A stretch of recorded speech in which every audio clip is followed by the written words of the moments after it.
how are you able to, I want a glam but not so glam look, I want a bridal look, So now how are you able to explain to your clients, yes, it looks like you don't have makeup, but you actually have tons of makeup? So now there is a difference between natural makeup and neutral makeup. So most of the time what people, their definition is correct, but their terming is wrong. So what they're explaining is a neutral look, because a neutral look literally is full-on foundation, contouring, and the likes. But they try to explain a natural look. A natural is just, you just highlight different features of your face, which it never translates to less makeup, because you're trying to make the person look as them as they can be, but with a little bit going on. Yeah. So there's always a difference between neutral and natural.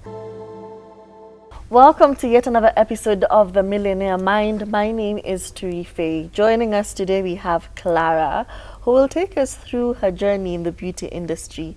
Thank you very much for joining us. Thank you so much for having me. Yeah. So please, for people who do not know you, introduce yourself and what you do. Sasa. Hi guys, my good name is Clara Kamande. I am a born-again believer. I love the Lord with all my heart. I am a professional makeup artist based in Nairobi, Kenya, and I'm married. Oh, okay. Important.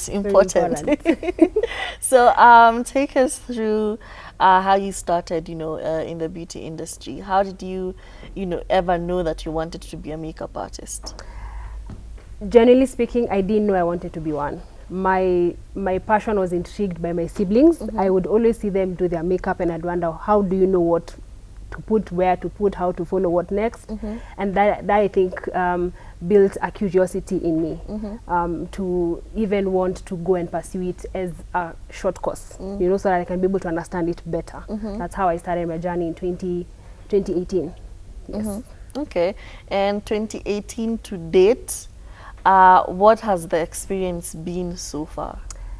I generally say it has been a myriad of experiences, both good and bad, but I genuinely have loved the experience. It's the market is quite saturated and competitive, so that has given me the desire to want to be different and to do it different, and I'd say I've genuinely enjoyed the experience, to meet different people from different walks of life.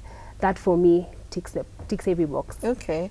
We've seen many people who come out and say, I wanted to pursue, out of curiosity, I wanted to pursue this to see how things are done. So did you go for like a professional training, or, is it one of those things where you practice until you get it right? I went for professional training immediately after I graduated in 2018 as well. I think the following month I went and just told my mom, I genuinely do want to learn this better. So I went for a short course on the training for 3 months. Yeah, 2 months. Yeah. And now that you have all this knowledge and you want to now put it into practice, how do you now start implementing all these skills as a makeup artist? Because obviously it's not easy. There are a lot of things that you have to factor in before you start. There's capital, there's equipment, there's, getting new clients. So now how did you transition from a student to now a person who's trying to make this skill and money for them? One thing I'm always grateful for is the training and the institution that I went for training at, which is Iman Beauty Academy. They set us off with products to begin with, so I didn't have to necessarily start with where do I get products. They already set us off with quite a number of products that would help us get started. But I think for me what helped is I talked to friends, I talked to family, and told them, hey, I've started this thing, would you mind being my first muses? And they spread the word and they told people, and so that's how I began to get into the market. So my friends and my family were my first clients. Yeah. Yes. And how did that work out? How was the experience? Was it all seamless, or have you had a few cases where you do makeup on somebody and they're like, yeah, no, not today? My first ever gig that I was being paid was a bridal. She had from a friend of hers that I do makeup, and she didn't want the full-on shabam. And she was like, I want you to do my wedding. So my first client was a bridal. I was scared. I was tensing. I think when I was just working on her, my hands were this way the whole time, just shaking. But I think that gave me the experience or the desire to want to do more. And so at first guys were like, hey, you of all people, you're doing makeup, you know. But I think, I mean, you'll never get to really fully trust someone until you trust them and allow them to work on you. And I thank God that they did trust me, and they allowed me to practice on them and do my work on them, which sharpened me all the more as I went on. Okay. Yeah. And would you say that you have a specific client you go to or you go for, or specific people you specialize in? For example, bridal makeup, or do you just do, you know, makeup for everybody? You haven't specified what clientele you'd like to do makeup for specifically. At the moment, I do every from bridals to photo shoots to musicians. So each and every, I'm not as specialized.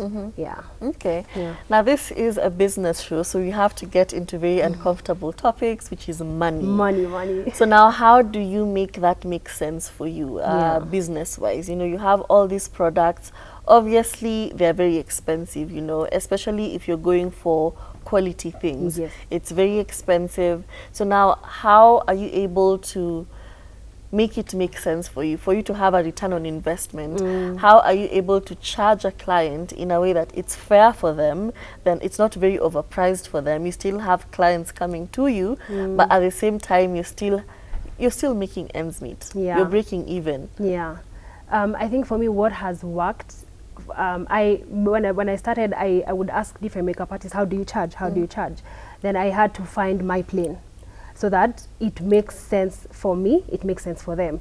So that would mean that however way I charge a client, it would still, it meant that I still also had enough left for myself, you know, that would go back into the business or go back into saving, or also now maintain or sustain my life. So that's how I figured would work for me. I didn't necessarily copy someone else's price list, because I didn't know what they valued their business on. So I had to look for what works for me that would still make sense for you as a client and for me as a service provider. Yeah. Okay. Yeah. And now you said you started in 2018. Yes. Shortly afterwards, we plunge into a pandemic. So now, that being a new business, then how are you able to navigate that whole time, or, you know, what happened for you? Yeah, for sure. For quite a few months, it had stalled, but I had to really think through what can I do different. So what I did, I took that time that there was little interaction with people, to put myself out there. So I started doing content creation, putting myself out there.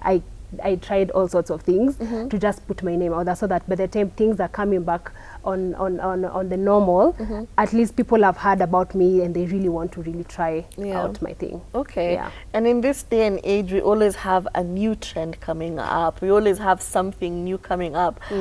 Before we were speaking, before the show started, and you're like, oh, you did a wing. Very bold, very bold of you, very old school of you to do a whole wing. So now there are always these new trends and this new, you know, styles and fashions coming up. How are you able to stay updated all the time? I think social media, I believe social media is our friend. I mean, we get a lot of updates on, oh, this is trending, be it the light feathery brows done, or a wing that looks a certain way, or a shadow that looks a certain way. But one thing I think I really do appreciate, that regardless of how the trends are moving, not every client wants to be at par with the trend. So some of them want to still maintain, I want to still maintain a look that looks as elegant and decent as possible, but that is not out there or bold and the like. So I again, regardless of however the trends go or however the trends are, I'll always revert back to the client. What would you want? You know, so that I don't impose the trend on you, whereas you don't want to be on the trend wave. Yes. Okay, and then now we come to, there's this thing where people say, I'm coming with my own makeup. You just come and, you know, use your skill on me. I have my own products. So now how are you able to navigate such clients? Yeah. And do you accept such clients, or do you just tell them, listen, this is how I conduct business, you know, this is my price list. You either pay this or you find somebody else. I've had such clients who would prefer to use their products for whatever reasons. However, the prices do not change because even when it comes to costing, there's very little that goes into. I've accounted this for products, yeah. And I always say it's the same. Let me give an example. You have been invited for an event and you're told the event costs 5,000, but you say I don't eat certain food. I'll come with my own, but you still need to pay the 5,000 on the event. True. So should you decide to not have whatever the event has catered for you, that's on you. But the event still costs 5,000. I think that's all that's a basic reasoning that I go with. So it's I'll listen to you. I'll still use your products, but the prices will not change. Okay. And let's take a bit of a tangent right now and talk about this no makeup look, where somebody will look at you and say, oh, me, I like natural girls like you. And you know very well you have, you know, hips or foundation going on. You have a full face bit. It just looks a bit natural. So how are you able to, you know, I want a glam but not so glam look, you know. I want a bridal look, you know. So now how are you able to explain to your clients, yes, it looks like you don't have makeup, but you actually have tons of makeup? So now there is a difference between natural makeup and neutral makeup. So most of the time what people, their definition is correct, but their terming is wrong. So what they're explaining is a neutral look, because a neutral look literally is full-on foundation, contouring, and the likes. But they try to explain a natural look. A natural is just to just highlight different features of your face, which it never translates to less makeup, because you're trying to make the person look as them as they can be, but with a little bit going on. Yeah. So there's always a difference between neutral and natural. So I always explain to the client that when it comes to neutral, we use the hues are the difference. For example, yours is full-on makeup because the hues are out there. You know, for mine is very neutral because I've used browns, I've used colors that you can barely tell there's something going on my eyes. And so that's what people normally don't understand better. So I try to explain for them from that perspective. Then they're like, oh, okay, now I get what you mean, because I don't necessarily mean I don't want makeup. I just want it to look, it's neutral, so I just want less hues that are showing that I don't have makeup on. Okay. Yeah. And given how broad the beauty industry is, you know, everyone has a brand. There are very many millions and millions of brands for just something as simple as foundation, as an eyeshadow palette. So now how do you have like a go-to brand that you stick to and say, these are the products I use? Or do you feel the need to diversify? And once you diversify the products you have going on in your toolkit, that means that's you investing more in the products. So now how are you able to make it make sense? Such I will provide quality products, but you know, it'll still make sense for me at the end of the day. I definitely have my go-to brands of products that I like to use, which are equally not as expensive in the market. And when I say not expensive, it doesn't mean that they're fake. It's just that the brand itself sell their products at that price range. And so with products, there's always different tiers. You find that there are things like Fenty that go for like 7,000. So should a client say, oh, I prefer to use Fenty, I prefer to use MAC, then you say they need to be ready to incur the cost that Fenty comes with. And so I always explain to a client, these are the products that I use. I use Superstay, I use ELF, I use Estee Lauder, and so because of that, then that is the costing that they go for. Definitely there are other brands that are of a lesser price, and so should a client want that, I always make room to adjust the price based on the products that they prefer to use at the end of the day. Okay. And given how when a client contracts you for a job, you know, how flexible do you have to be? You know, do you have to be there all the time, or is it extra for touch-ups? Is it extra for you to stay with them the whole day and, you know, take care of them? There's sweat here, there's something here going on. How exactly do you factor in all of these things, you know, before you book somebody else for the same day? So prior to booking the client, the clients, so for example for weddings, there are brides and the team who require touch-ups, say before photo shoots. And so I have an extra cost for that, because that means I'm staying over for time maybe I should have been somewhere else doing another client or doing something else. So that's extra time that I have to also factor in on my end. And it's also different, it's also products that I will still use, because you find the clients who during the touch-up they want a change of look or a change of lippy or a change of something. So I have to factor in a cost definitely included there. So I definitely do charge for touch-ups and staying over time should you request. And given how, you know, you have a lot of clients going on and a lot of products being used, and it's the same set of brushes, it's the same, you know, set of lippies, how are you able to make sure that you maintain a clean environment such that, you know, your client won't end up breaking out because of cross-contamination? There's also staph infection. There's a lot going on. Yeah. So now how are you able to just make sure your client knows that, okay, my products are safe, everything is clean over here? What steps do you take? So number one, I never use the same brush on two clients, even if it's your sister or your mother or your whoever. I never use, so I always have different sets of brushes. Should I have however many number of clients I have, as well as disposable tools that I use, and ensuring that even the environment that the client has provided is clean enough, you know, so that for me also gives me peace of mind knowing that even when the client steps into the space, they see, oh, you're using a different set of brushes, you're using disposable tools, so that they can be able to know that they are they're in a hygiene, clean environment. So I consider that a lot. And now speaking about booking and scheduling clients, this is where a lot of things go wrong, because sometimes you'll find you accidentally double book, or, you know, some things go wrong. So now how are you able to make sure that, you know, everything is steady? And sometimes a client will say, I'd like to book a spot.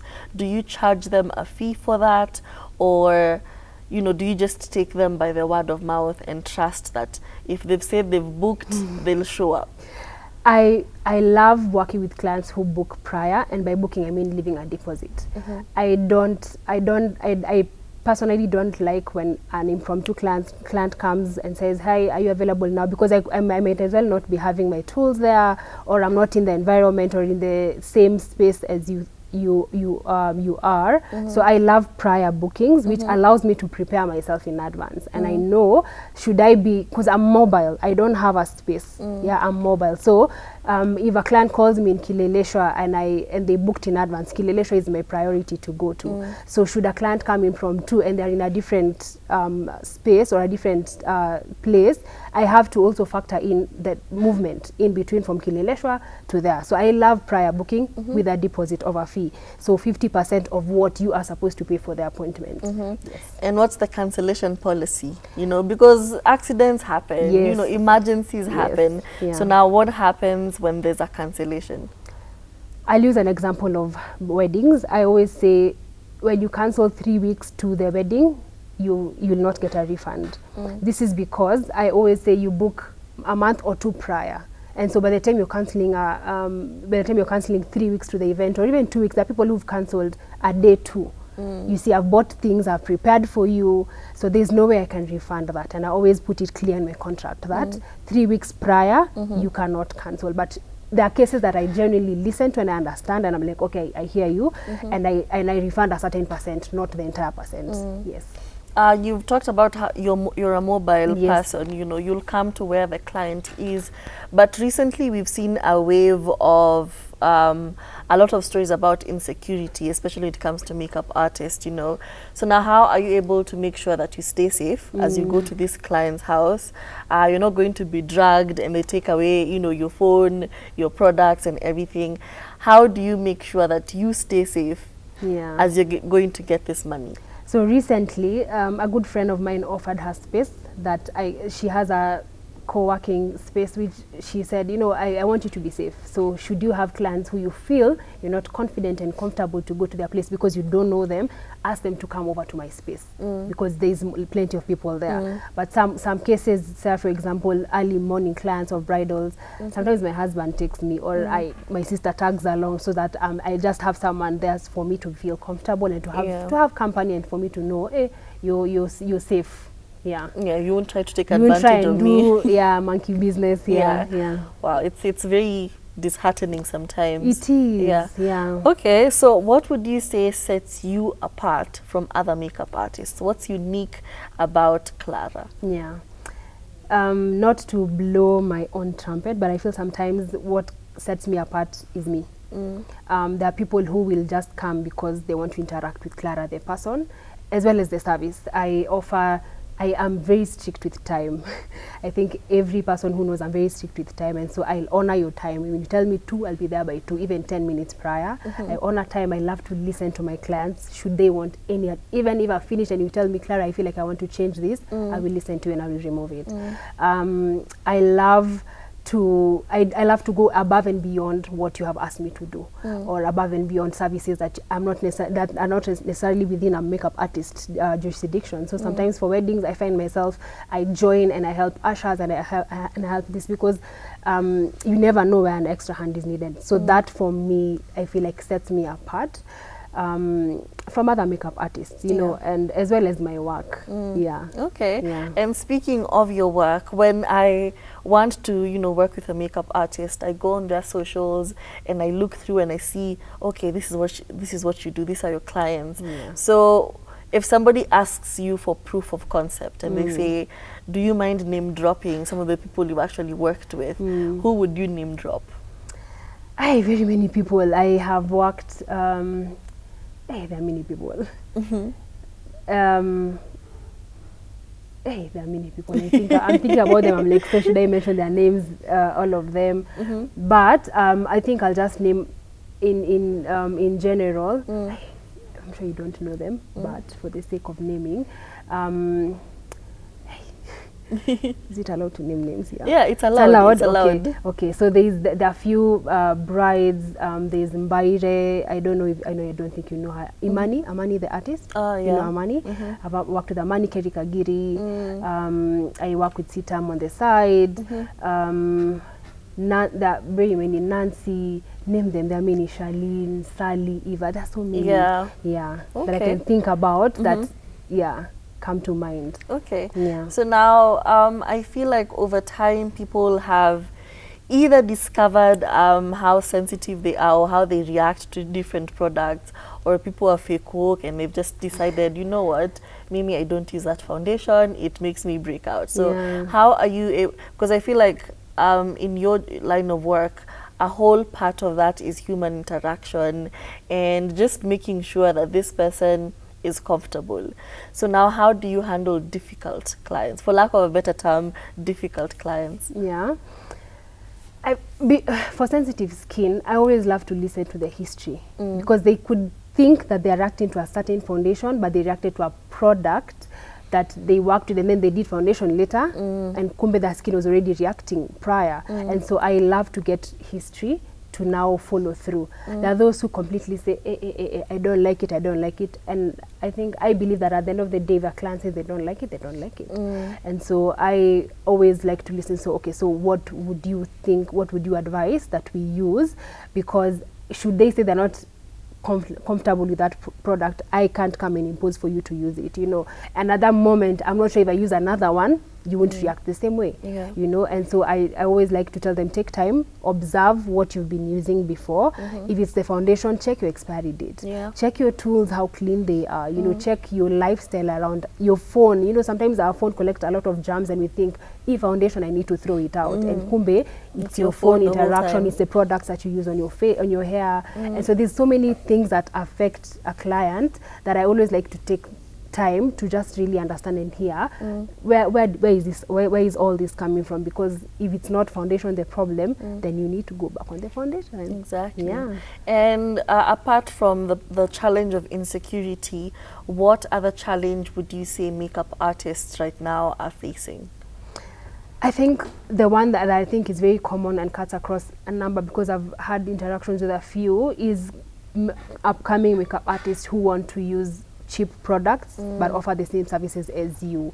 And so I think at the end of the day, as long as you're spending cheaper, it works for you. Yeah. And so for us, we find we've invested in quality, we've in quality products, we've invested in our skill, but here comes someone who wants to start, and they've bought all sorts of fake products, and they still want to offer the same services, and they still want to ensure that they're on top of their game, and so they'll come and offer as cheap as 1,000 for you, you know. So that has been a challenge, because sometimes people are like, so how will we know that yours is the real one and theirs is not the, you know, and what makes them charge 1,000 and you're charging X amount of money. Exactly. So that has been the challenge. Okay. Yeah. As we're winding up, what would you tell somebody who's watching you right now and thinking, I also have this dream, I also have this idea, but I don't know how to execute it? Yeah. I'd say, generally speaking, identify your why.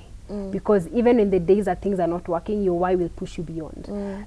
Again, go for training, come for training at Zen Beauty, or your preferred institution, and just have someone walk with you through the steps of doing makeup, and get to see it for yourself, because it's not just doing makeup. There are all other challenges that come with it. You know, you meet difficult clients, as you've mentioned. There's crazy working hours, and you're standing for many hours, and there's investment that goes into it, and so you get to realize that when you start, it's not just I want to do makeup. There's more that comes with it, and so please pursue it as much as your passion drives you to do. Awesome. Thank you very much. And where can people find you on socials? Yeah, I'm on Instagram, ZaneBeauty_. I'm not on Facebook. Oh, Facebook is for old people. Yeah, I'm not on Facebook, but Instagram, yeah, ZaneBeauty_. Okay, awesome. And TikTok and everything is the same thing? You're not doing TikTok dances? You're being left out. I'm going to jump on it. Yes, please do. Please do the challenges and transitions. Right? And not all of them. We'd love to see them. Yeah. So tell us what you thought about the episode. The number is 0770729366. On socials, it's IbruTVKE on Facebook and IbruTV Kenya on Instagram and Twitter, or is it X now? It's a new app, yeah. Anyway, thank you very much for joining us. Until next week, goodbye.